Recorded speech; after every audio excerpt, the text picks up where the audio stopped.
Lunch সেরে পরের লুকের জন্য রেডি হয়ে চলে এসেছি। আর পরের লুকের শ্যুটও কিন্তু শুরু হয়ে গেছে, দেখতে পাচ্ছ তোমরা। গাড়িতে করে গাড়ির ওপরে বসে তো একটা শট নেওয়া হচ্ছে। তার আগে আরো একটা শট হয়ে গেছে, এটা তো বসে হচ্ছে, আগেরটা হয়েছিল পুরো গাড়ির ওপরে শুয়ে, সেটা নেওয়া হয়নি ভিডিওতে।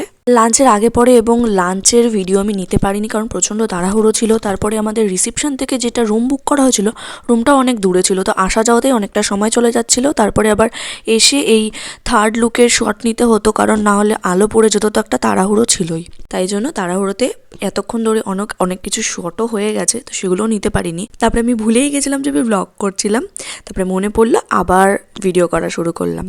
আর এই স্মোক বোমগুলোতে ব্রাইডের একটু প্রবলেম হচ্ছিলো, অ্যালার্জেটিক, তো তাই জন্য বেশিক্ষণ এটা দিয়ে ভালো করে কোনো শট নিতে পারিনি। যাই হোক, তারপরে এখন ফোর্থ লুকে চলে আসলাম। যদিও এখন সন্ধে হয়ে গেছে, তাড়াতাড়ি করে আবার রুমে গিয়ে ড্রেস চেঞ্জ করে মেকআপ টাচ আপ করে হেয়ার চেঞ্জ করে, যদিও এই লুকটা ফটোগ্রাফারের চয়েস ছিল, এরকম হেয়ার করতে বলেছিল।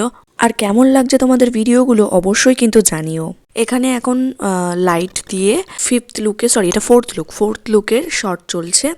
এটার পরে কিন্তু আরও একটা লুক রয়েছে, তো তোমরা কিন্তু কেউ যেও না, সাথে থাকো, পরপর ভিডিওগুলো দেখতে থাকো। ফাইনাল লাস্ট লুকটা কীরকম হয়, কেমন কী শট হয়, সবগুলোই কিন্তু তোমাদের সাথে শেয়ার করব।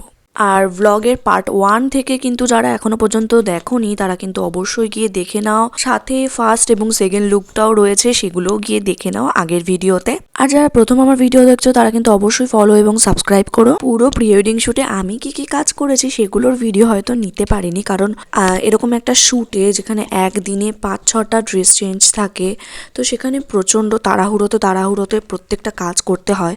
তো সেই কাজ করার ফাঁকে হয়তো কাজের ভিডিওগুলো নিতে পারিনি, তবে কাজ ছেড়ে হাত যতটুকু ফাঁকা সময় পেয়েছি তার মধ্যে কিন্তু ভিডিও করে তোমাদের সাথে শেয়ার করছি। তো আমার ভিডিওগুলো কেমন লাগছে অবশ্যই একটা লাইক কমেন্ট করে জানিও।